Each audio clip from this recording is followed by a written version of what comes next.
Hi friends, அனைவருக்குமே வணக்கம். நான் உங்களின் சங்கரேஸ்வரி. இது வரைக்கும் நான் அப்லோட் பண்ணாத ஒரு புது கதையோட உங்களை சந்திக்க வந்துட்டேன். இந்த கதை எழுத்து வடிவு ஒளி வடிவு ரெண்டிலுமே உங்களை சந்திக்க வரும். அதுக்கு முன்னாடி நம்மளோட சேனலை சப்ஸ்கிரைப் பண்ணாதவங்க மறக்காம சப்ஸ்கிரைப் பண்ணிக்கோங்க. வாங்க இப்ப கதையோட கரு என்ன அப்படின்ட்டு பார்த்துடலாம். பாவையின் ரகசியம். தலைப்பிலே உங்களுக்கு என்ன கதையா இருக்குன்னு தெரிஞ்சுக்குன்னு நினைக்கிறேன். கல்யாணத்தில் ஆரம்பிக்கிற காதல் ஜோடிகளோட கதை.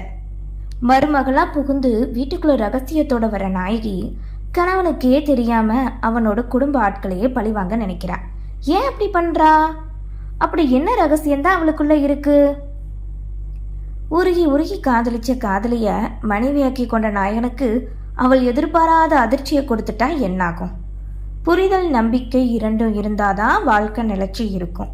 அப்படி ரெண்டுமே இருந்து இவங்க வாழ்க்கை நிலைக்குமா? இறுதியில நாயகி வெற்றி அடைஞ்சாலா இல்ல ரகசியம் அப்படி ரகசியமாவே போச்சா? இதெல்லாம் தெரிஞ்சுக்க நம் பாவையின் ரகசியம் கதையோட பயணிக்க வாங்க. விரைவில் உங்களை சந்திக்க வருகிறேன். உங்களின் ஆதரவை எதிர்பார்த்து காத்திருக்கும் நான் உங்களுடைய சங்கரேஸ்வரி. நன்றி.